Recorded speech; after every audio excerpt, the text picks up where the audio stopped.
Assalamualaikum warahmatullahi wabarakatuh. Perkenalkan, saya Nadia Mariadi dengan NIM 1948-2010-46. Baiklah, di sini saya akan menjelaskan tentang faktor-faktor resiko terjadinya hipertensi. Faktor yang pertama yaitu asupan garam berlebih.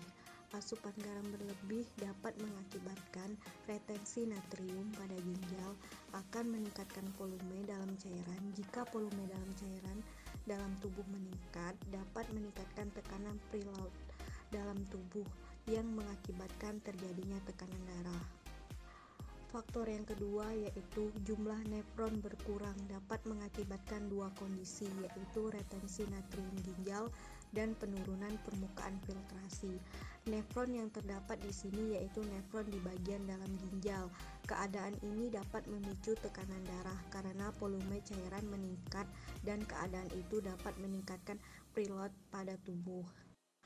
Faktor ketiga yaitu stres.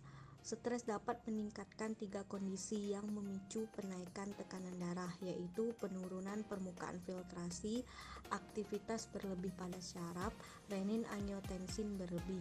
Jika ketiga kondisi ini dibiarkan, akan meningkatkan kontraktilitas atau terjadinya kenaikan kontraksi saraf, yaitu jika saraf tersebut bekerja terus-menerus dan akan mengalami kenaikan, terjadilah tekanan darah. Faktor keempat yaitu faktor genetis. Faktor genetis yaitu perubahan yang terjadi pada tubuh oleh gaya hidup dan beberapa faktor lain.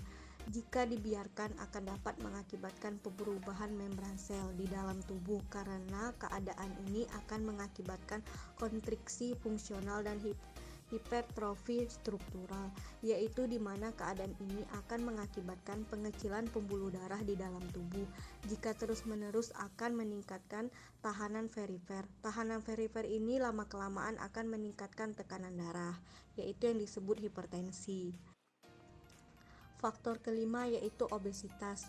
Pada keadaan ini akan mengakibatkan hiperusulinemia, yaitu pada kondisi ini akan mengakibatkan jumlah insulin di dalam darah lebih tinggi dari biasanya dan akan mengakibatkan hipertrofi struktural dan akan mengakibatkan tahanan perifer yang lama-kelamaan akan memicu tekanan darah. Faktor keenam yaitu bahan-bahan yang berasal dari endotel. Bahan-bahan yang berasal dari endotel ini akan mengakibatkan hipertrofi struktural, yaitu di mana penyempitan di dalam pembuluh darah. Setelah itu, jika penyempitan di dalam pembuluh darah akan meningkat, terjadilah tahanan perifer yang akan mengakibatkan tekanan darah. Pada gambar kedua ini yaitu saya akan menjelaskan tentang sistem renin-angiotensin atau yang bisa disingkat dengan RAS. Yang pertama yaitu menurunkan tekanan darah dengan cara menurunkan volume cairan. Renin ini terletak di ginjal dan angiotensinogen terletak di hati.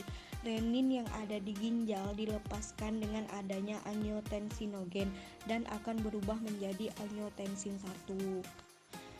Di paru-paru terdapat AC yang dilepaskan. AC di sini berfungsi mengubah angiotensin 1 menjadi angiotensin 2 yang terbentuk di kelenjar adrenal. Yang ketiga yaitu angiotensin 2 di pembuluh darah menyebabkan stimulasi atau fase kontraksi dan atau yang disebut penciutan pembuluh darah. Angiotensin 2 menstimulasi pelepasan pada aldosteron. Aldosteron ini yang berfungsi merangsang reabsorpsi, yaitu penyerapan kembali garam dan air yang akan terjadi di udom. Setelah itu yang akan terjadi selanjutnya peningkatan tekanan perifer yang menyebabkan hipertensi.